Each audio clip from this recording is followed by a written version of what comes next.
Shalom. I'd like to start by giving all praise, honor, and glory to Yahweh, Bahashim, Yahweh Shai, Bahashim, Rakakwadash. I would also like to give double honors to the elder apostles of Great Millstone for passing down this truth. And I would also like to send a sincere salutation out there to the elect, preaching this word in truth and sincerity. Now, I think what I'm going to title this lesson is, Woe to Them That Trust in America. And biblically, America is known as Babylon the Great. So I'm going to kick it off with Philippians chapter 2, verse 12. It says, Wherefore, my beloved, as ye have always obeyed, not as in my presence only, but now much more in my absence, working out your own salvation with fear and trembling. You see, like Esau, Edom, and his system, his quote unquote diplomacy, diplomatic system, because America is not diplomatic at all. And, you got this bipartisan system that's set up here, which is, the Democrats and the Republicans. But when you do the history on that, it goes back to the Roman Empire. You got the plebeians and the patricians. Let's go to Google real quick. Let's look it up.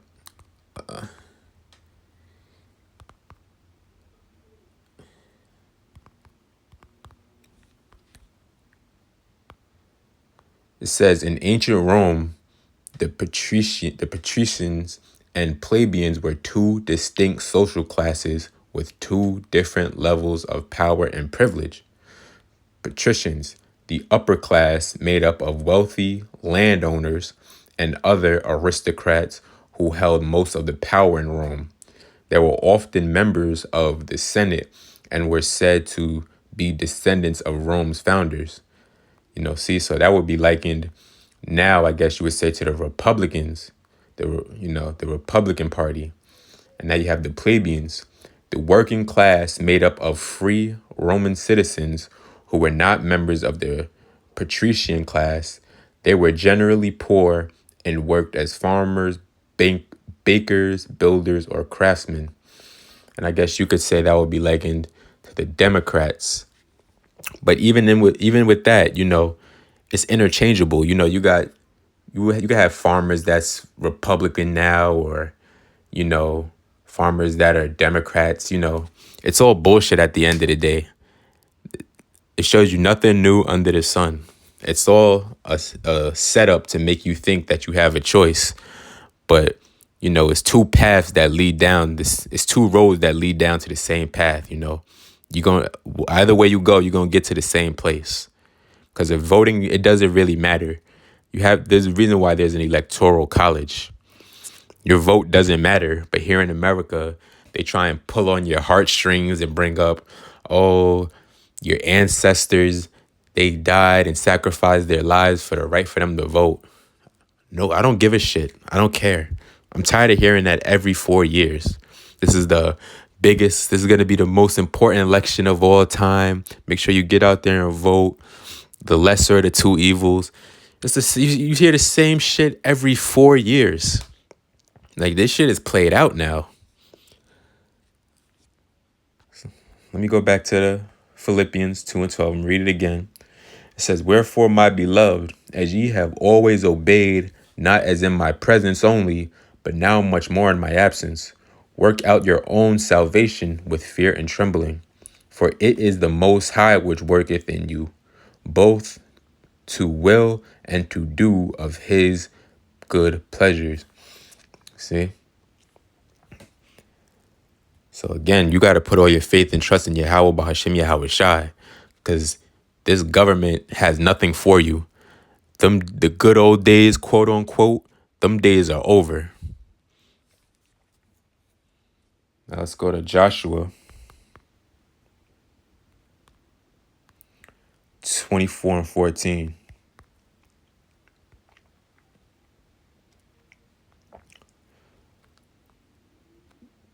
The caption is, we will serve the Lord.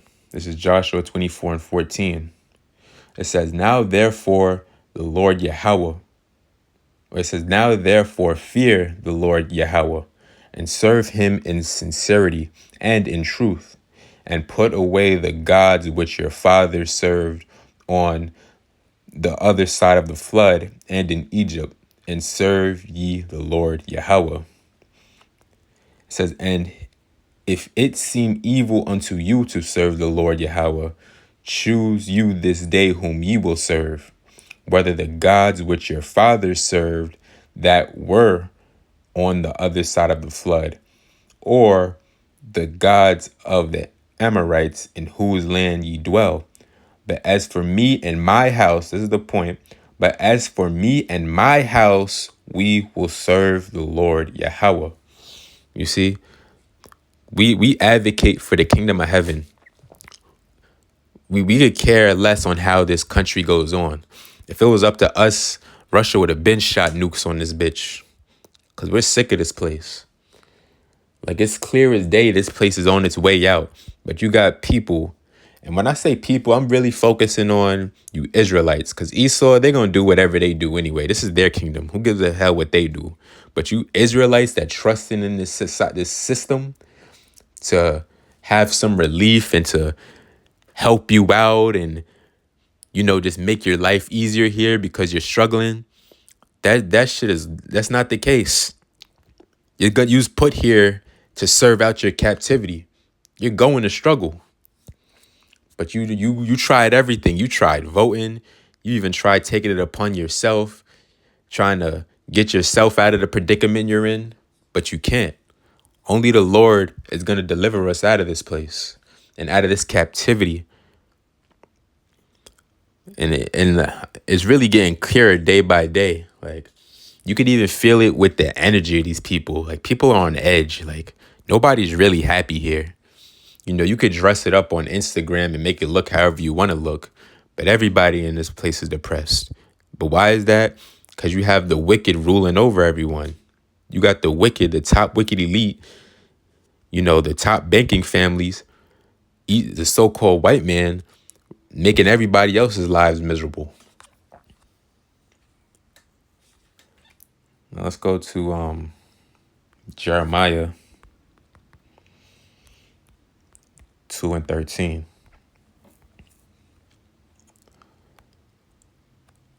Says, for my people have committed two evils. They have forsaken me, the fountain of living waters. That being, Yahushai. Yahweh Bahashem Yahushai. It says, and hewed them out cisterns, broken cisterns that can hold no water. And I believe that word cistern is like a vase or like a pot. Let's look at it.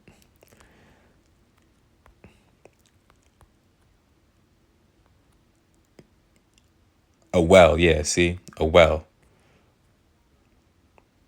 So read it again. Jeremiah 2:13 says, for my people have committed two evils. They have forsaken me, the fountain of living water, and hewed them out cisterns, broken cisterns that can hold no water. Is Israel a servant? Is he a homeborn slave? Why is he spoiled? And Israel right now in this state, they are servants. They are slaves, trusting in this system. But that's nothing new. Even back in Egypt, when we fled Egypt and in the wilderness, they was bitching and complaining. Let me just get it. Let's go to it. Let's go to Exodus 14:11. Says, and they said, Moses. No, let's get in the NLT. It says Exodus 14:11 in the NLT. It says, and they said to Moses, why did you bring us out here to die in the wilderness? Weren't there enough graves for us in Egypt? What have you done to us? Why did you make us leave Egypt? You see, ungrateful.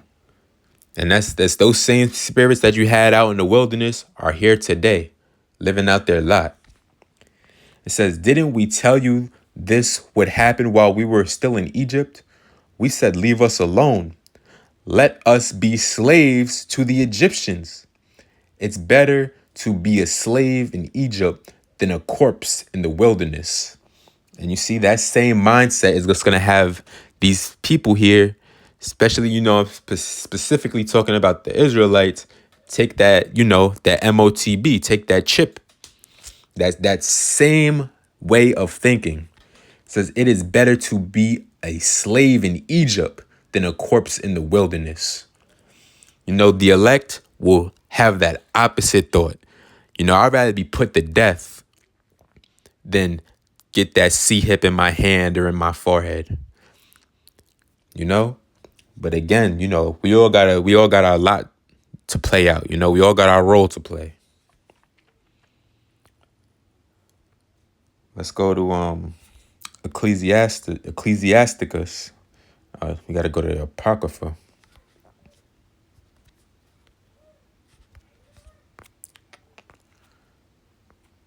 Yeah, this is the Ecclesiasticus chapter 25, verse 13.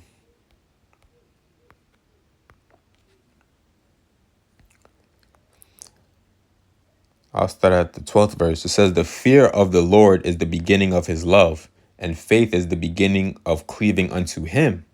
It says, "Give me any plague but the plague of the heart, and any wickedness but the wickedness of a woman."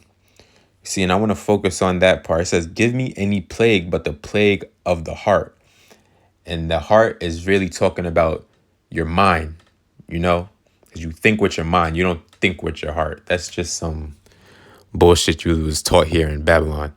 But you think with your mind. You think with your brain. And these people's minds are completely plagued. It's filthy. They really think that voting has any bearing on what's going to happen to them in life. Voting is bullshit. It doesn't matter. It was a way to make you think you have a say when you really don't. And and to go on, like, we're in 2024 and people still think voting really matters.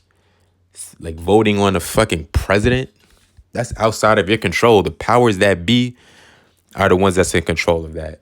You think they're going to leave that in the hands of the people that they don't even consider, that they don't even care about? Now, I'm going to get something real quick. Yeah. This is a quote from Franklin D. Roosevelt. It says, "In politics, nothing happens by accident. If it happens, you can bet it was planned that way." And this is coming from Frederick D. Roosevelt. Let's see what president he was.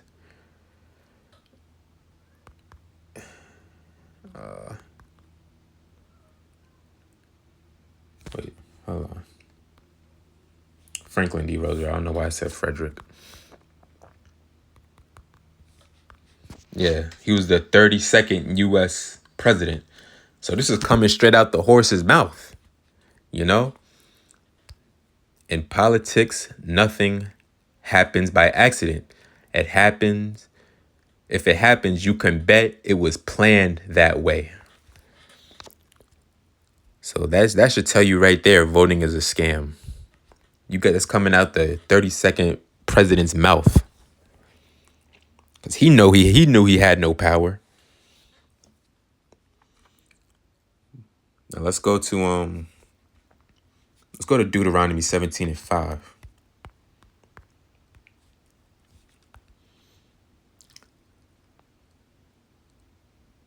I'll start the 4th verse. It says, "When you hear about it, investigate the matter thoroughly.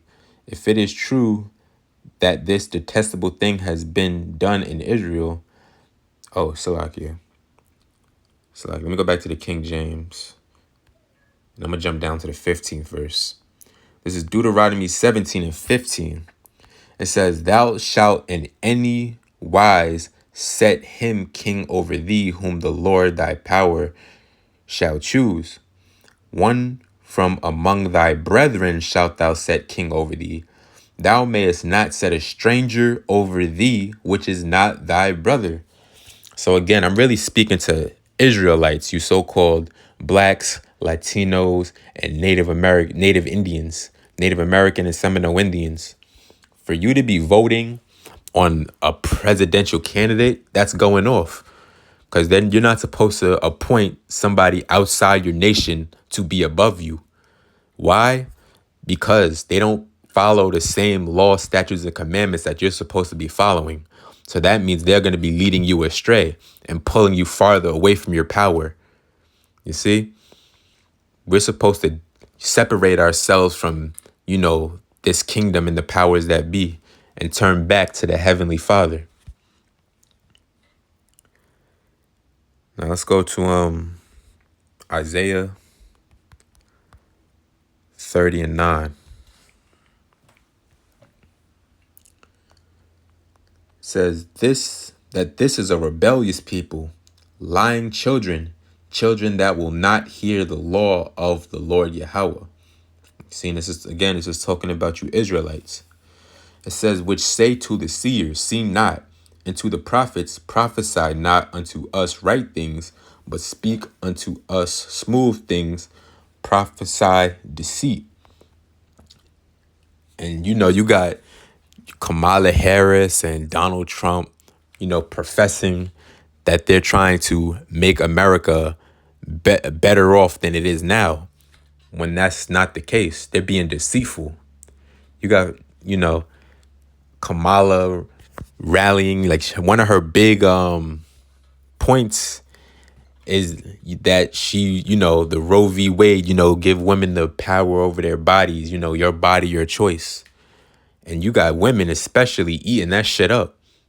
Like they're really gonna vote for her because on just the fact alone that one, she's a woman, and two, they just want to be promiscuous. They just want to do whatever they want to do with their bodies. And you got Trump talking about make America great again. When was America ever great for you so-called blacks, Latinos, Native American Indians, and Seminole Indians? Especially you Native American Indians. You Gadites, Esau, the so-called white man, did you terribly. He damn near eradicated you. You barely ever see any, Gadites. The people you might walk past, they might be Gadites, but you can't physically tell for the most part. It's like your identity has been completely wiped out. They got you relegated to certain corners, little, reservations. They did Gad terrible. And they never really done right by Gad. They gave him reparations, but they're still in a fucked up case, Gadites. And you so-called Jakes, Judites, y'all are even worse off. They never did anything to try and make it right with you. But yet you're going to try and help forward their system by voting when they never even gave you reparations and tried to correct what they done to you, but you still want part in their system. Again, that's the plague of the mind. That shit makes absolutely no sense to me at all. Now, I'm going to end it here. Let's go to the Good News Translation. Go to 1 Corinthians chapter 2. Yeah, 1 Corinthians chapter 2, verse 6 in the Good News Translation. It says, yet I do proclaim a message of wisdom to those who are spiritually mature. That would be the elect. It says, but it is not the wisdom that belongs to this world or to the powers that rule this world. Powers that are losing their power. You see? The top wicked elite, they don't have that power that they once had in America because they're being found out. They're being exposed left and right. It says, the wisdom I proclaim is God's secret wisdom, which is hidden from human beings, but which he had already chosen for our glory even before the world was made. Again, you see, that's talking about the chosen, the elect, that will receive this message and actually take it to heart and will understand it and, digest it. It says, none of the rulers of this world knew this wisdom. If they had known it, they would not have crucified the Lord our glory. It says, however, As the scripture says, what none one ever saw or heard, what no one, it says, however, as the scripture says, what no one ever saw or heard, what no one ever thought could happen, is the very thing God prepared for those who love him. You see, the kingdom of heaven. It says, but it was to us that God made known his secret by means of his spirit. The spirit searches everything, even the hidden depths of God's purposes. You see, so you need the spirit to guide you through these scriptures, because this system, like this whole, because you voted, the election, it starts on Tuesday, Tuesday, the 5th. And it goes to show you, like, they see right through this shit. They understand that this whole voting and it's all just like it's like a play, it's just a show. You got these presidents, presidential candidates, Kamala and Trump. They're not even, like, when you ever watch like a debate, or you see these clips of them when they go out to their rallies and you hear them like talking, they're not even arguing for their points, for what the things they're running on. It's just a smear campaign. They're just back and forth trying to drag the other one through the mud. Like, it's not even a why you should vote for me. It's why you shouldn't vote for them, and that's bullshit. Like, we see right through it. So I'm going to end it there. Lord's well, this was edifying. Till the next time, shalom.